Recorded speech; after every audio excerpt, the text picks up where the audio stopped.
We're going to do the February 24th or day 55 daily Bible reading in the Chronological Study Bible. So Israel's flourishing depends on honoring their holy God. He establishes an annual calendar detailing 7 festivals spread out over the year. These celebrations remind Israel of their belonging to Him, their unique identity, and why they should be grateful and obedient. The Sabbath day provides a weekly reminder to rest, to be satisfied with the labors of the previous 6 days. 2 of the annual festivals last for a full week.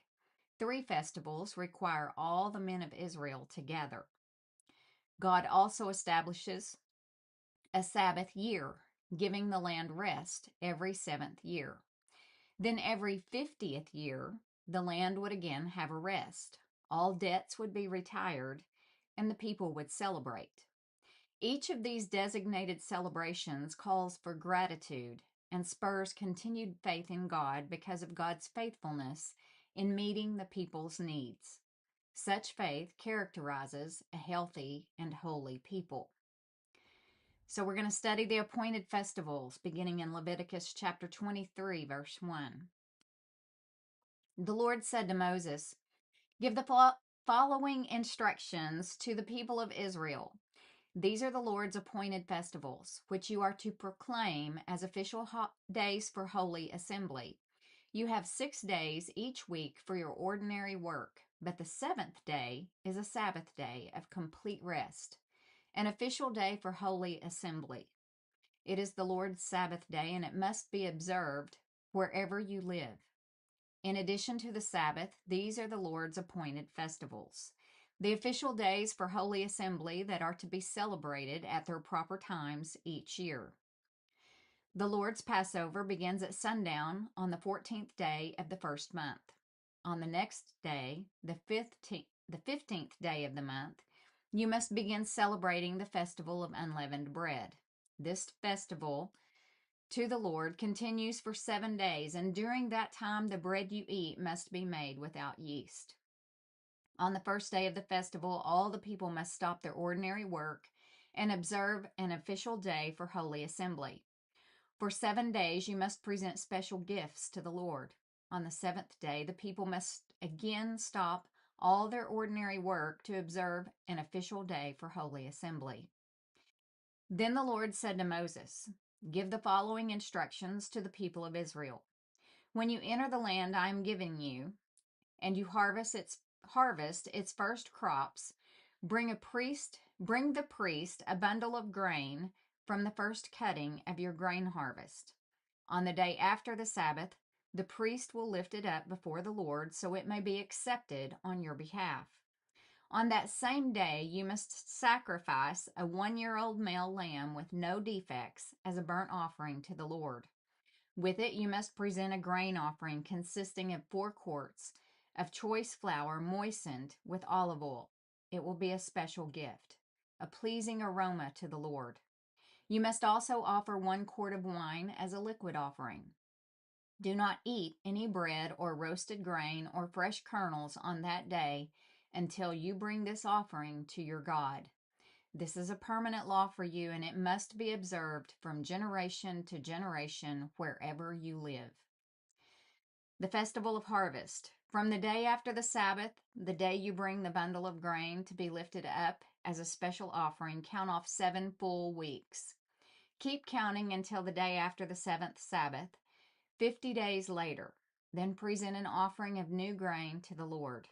From wherever you live, bring 2 loaves of bread to be lifted up before the Lord as a special offering. Make these loaves from 4 quarts of choice flour and bake them with yeast. They will be an offering to the Lord from the first of your crops. Along with the bread, present 7 1-year-old male lambs with no defects, 1 young bull and 2 rams as burnt offerings to the Lord. These burnt offerings, together with the grain offerings and liquid offerings, will be a special gift, a pleasing aroma to the Lord. Then you must offer 1 male goat as a sin offering and 2 1-year-old male lambs as a peace offering. The priest will lift up the 2 lambs as a special offering to the Lord. together with the loaves representing the first of your crops. These offerings, which are holy to the Lord, belong to the priest. That same day will be proclaimed an official day for holy assembly, a day on which you do no ordinary work. This is a permanent law for you, and it must be observed from generation to generation wherever you live. When you harvest the crops of your land, do not harvest the grain along the edges of your field, and do not pick up what the harvesters drop. Leave it for the poor and the foreigners living among you. I am the Lord your God. The Festival of Trumpets. The Lord said to Moses, "Give the following instructions to the people of Israel. On the first day of the appointed month in early autumn, you are to observe a day of complete rest. It will be an official day for holy assembly, a day commemorated with loud blast of a trumpet. You must do no ordinary work on that day. Instead, you are to present special gifts to the Lord." The Day of Atonement. Then the Lord said to Moses, "Be careful to celebrate the Day of Atonement on the 10th day of that same month, 9 days after the Festival of Trumpets. You must observe it as an official day for Holy Assembly, a day to deny yourselves and present special gifts to the Lord. Do no work during that entire day because it is the Day of Atonement, when offerings of purification are made for you, making you right with the Lord your God. All who do not deny themselves that day will be cut off from God's people, and I will destroy anyone among you who does any work on that day. You must not do any work at all. This is a permanent law for you, and it must be observed from generation to generation wherever you live. This will be a Sabbath day of complete rest for you, and on that day you must deny yourselves. This day of rest will begin at sundown on the 9th day of the month and extend until Sunday on the 10th day. The Festival of Shelters. And the Lord said to Moses, "Give the following instructions to the people of Israel. Begin celebrating the Festival of Shelters on the 15th day of the appointed month, 5 days after the Day of Atonement. This festival to the Lord will last for 7 days. On the first day of the festival, you must proclaim an official day for holy assembly, when you do no ordinary work. For 7 days, you must present special gifts to the Lord. The 8th day is another holy day on which you present your special gifts to the Lord. This will be a solemn occasion, and no ordinary work may be done on that day. These are the Lord's appointed festivals. Celebrate them each year as official days for Holy Assembly by presenting special gifts to the Lord: burnt offerings, grain offerings, sacrifices, and liquid offerings, each on its proper day. These festivals must be observed in addition to the Lord's regular Sabbath days, and the offerings are in addition to your personal gifts. The offerings you give to fulfill your vows, and the voluntary offerings you present to the Lord. Remember that this 7 day festival to the Lord, the Festival of Shelters, begins on the 15th day of the appointed month after you have harvested all the produce of the land. The first day and the 8th day of the festival will be days of complete rest. On the first day, gather branches from magnificent trees, palm fronds, boughs from leafy trees, and willows that grow by the streams. Then celebrate with joy before the Lord your God for 7 days. You must observe this festival to the Lord for 7 days every year. This is a permanent law for you, and it must be observed in the appointed month from generation to generation. For 7 days, you must live outside in little shelters. All native-born Israelites must live in shelters. This will remind each new generation of Israelites that I made their ancestors live in shelters when I rescued them from the land of Egypt. I am the Lord your God. So Moses gave the Israelites these instructions regarding the annual festivals of the Lord. Pure and holy bread. The Lord said to Moses, "Command the people of Israel to bring you pure oil of pressed olives for the light, to keep the lamps burning continually. This is the lampstand that stands in the tabernacle in front of the inner curtain that shields the ark of the covenant. Aaron must keep the lamps burning in the Lord's presence all night. This is a permanent law for you, and it must be observed from generation to generation. Aaron and the priest must tend the lamps on the pure gold lampstand continually in the Lord's presence. You must bake 12 flat loaves of bread from choice flour using 4 quarts of flour for each loaf. Place the bread before the Lord on the pure gold table and arrange the loaves in 2 stacks, with 6 loaves in each stack. Put some pure frankincense near each stack to serve as a representative offering, a special gift presented to the Lord. Every Sabbath day, this bread must be laid out before the Lord as a gift from the Israelites. It is an ongoing expression of the eternal covenant. The loaves of bread will belong to Aaron and his descendants, who must eat them in a sacred place, for they are most holy. It is the permanent right of the priest to claim this portion of the special gifts presented to the Lord. An example of just punishment.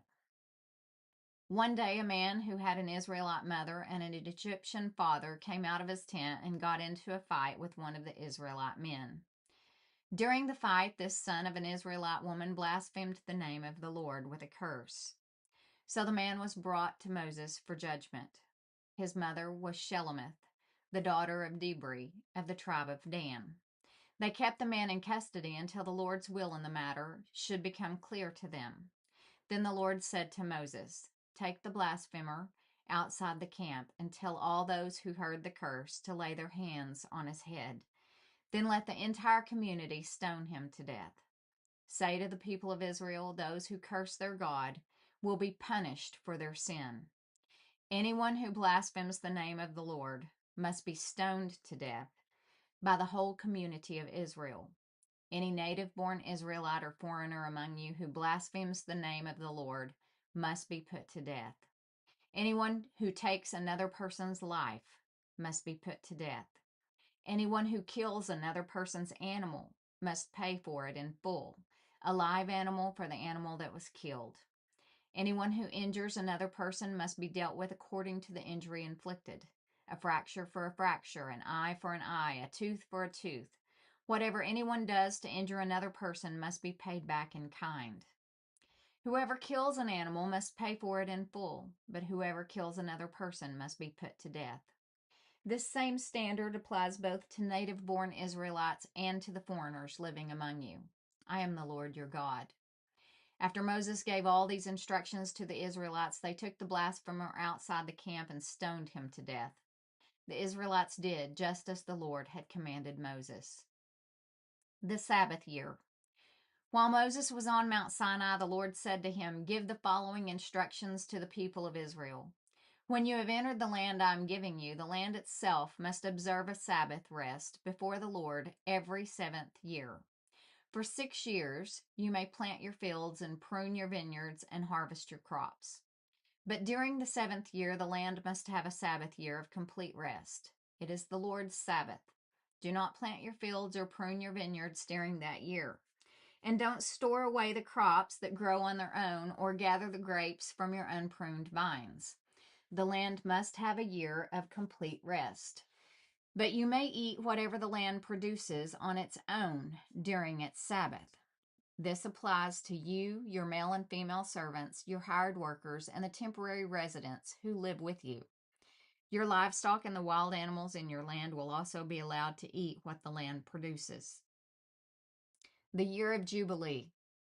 In addition, you must count off 7 Sabbath years, 7 sets of 7 years, adding up to 49 years in all. Then on the Day of Atonement in the 50th year, blow the ram's horn loud and long throughout the land. Set this year apart as holy, a time to proclaim freedom throughout the land for all who live there. It will be a Jubilee year for you, when each of you may return to the land that belonged to your ancestors and return to your own clan. This 50th year will be a Jubilee for you. During that year, you must not plant your fields or store away any of the crops that grow on their own, and don't gather the grapes from your unpruned vines. It will be a Jubilee year for you, and you must keep it holy. But you may eat whatever the land produces on its own. In the year of Jubilee, each of you may return to the land that belonged to your ancestors. When you make an agreement with your neighbor to buy or sell property, you must not take advantage of each other. When you buy land from your neighbor, the price you pay must be based on the number of years since the last Jubilee.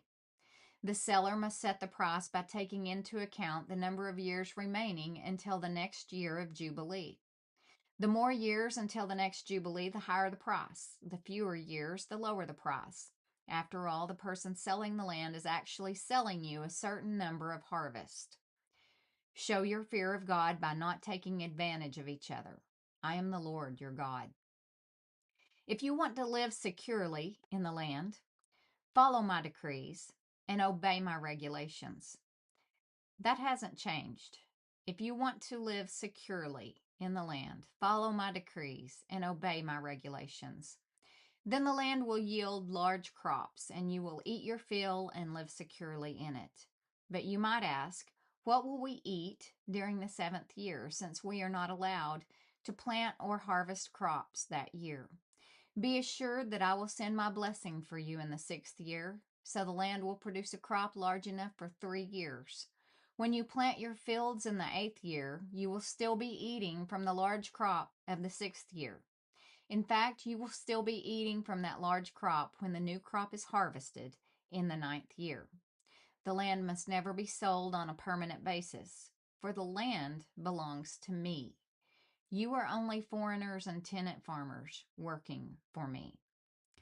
So the promised land, the land that is very clearly defined by landmarks that the whole world has fought over for centuries, it belongs to God. He said, the land must never be sold on a permanent basis, for the land belongs to me. You are only foreigners and tenant farmers working for me. That's good. That's deep. That would preach. So that completes